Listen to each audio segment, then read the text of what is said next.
Well, I've had an exceptional start to the year already, despite only being 5 weeks in. I've had 10 30s and a 40, as well as numerous backup 20 pounders. And the rig, the lead presentation, and to be fair, the whole setup that I'm using is extremely simple. And while there's a bit of a lull in the action, I'm just going to run you through exactly what I've been doing. So for demonstration purposes, I've not got a rod to hand, they're all out fishing. I'm just going to show you the spool of material that I've been using. So I've got a bulk spool of 19 pound Illusion, and this is a fluorocarbon. I'm using this as a shock leader, probably about 25 to 30 foot of that on the end of my main line, which is 13 pound Exocet, and then 12 to 14 inches as a hook link as well. So I'm going to pop that over there.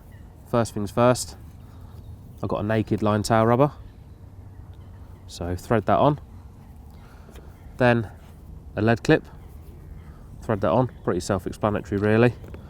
And then I've got a quick change swivel on the end as well. So I'm just going to tie that on, pull that all into place, and that will complete the lead arrangement. I've been using a 4.5 ounce lead as well. Nice heavy lead. I always like to use a heavy lead because the way I look at it is a heavy lead, a big hook, and a tight clutch is giving me maximum hooking potential.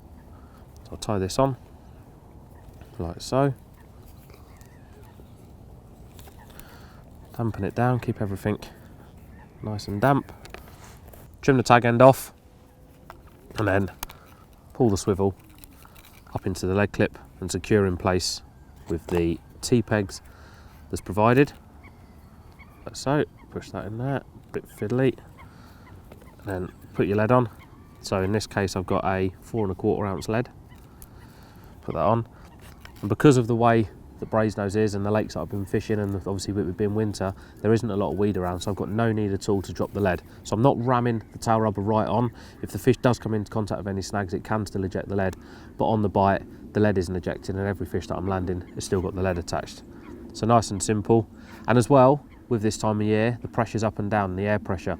So if I want to flip from fishing on the bottom to fishing a zig, that presentation there, I've got no leader to take off. I can simply hook a zig on and I'm ready to rock and roll. So that's the lead arrangement.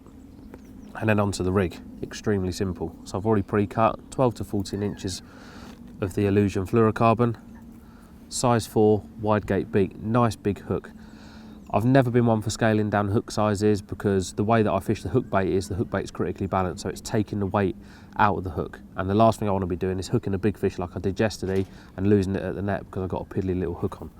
So in through the back of the eye, out towards the point, leaving probably 1.5 inches on the tag end. I'm not fishing this as a traditional hair, I'm fishing it D-rig style. So I'm literally leaving 1.5 inches out the back of the hook, whipping down the shank of the hook 10 times, and then grabbing the end of the hook link material, back through the eye of the hook towards the point, and that is it. So literally all I've done is formed a knotless knot and attached a size 4 hook direct to the hook link material. And then a micro hook ring swivel is next, and on the ring side of the swivel I'm poking it through that little tag end, and I'm bringing the tag end back round and going through the eye of the hook. Now I'm fishing them on quite a big D because I want plenty of movement on the bait, so I'm leaving maybe 2 centimetres the other side of the eye of the hook, and if I can find it, and I'm just literally dabbing the end down with a lighter, so heating it up, bringing it down, lit your finger, and then just creating a nice flat end so that can't pull through, and that then forms your D. So it's extremely basic. The other end, back to the end that you've cut off, onto an anti-tangle sleeve. All these rigs or bits of line, I've cut them all to size, so I'm going to go down to the end of the material and then just literally form a figure of 8 loop. Nice and simple, honestly could not be any simpler. And like I say, the fishing that I do is extremely simple, but it works. Pull the knot down nice and tight, and the one thing I would say, and I see a lot of people do with fluorocarbon, is they pull the knot down and that's it, done. Now something that I've come to learn over the years is holding that knot for at least 3 or 4 seconds, and what that does is it just flattens down the material and makes sure you get a nice secure knot. Because I've seen it before where people haven't done that, they've cast out, they've hooked a fish, and the aggression on the take has actually caused the material to part. So yeah, make sure your knot's down nice and tight, trim the tag end off, and that is pretty much it done. And it's all just now down to the hook bait, which again is very important but also very simple. So pull the anti-tangle sleeve up onto the rig, up onto the swivel should I say, and then it now comes down to putting the hook bait on. So I've got bait floss. This is just standard white bait floss.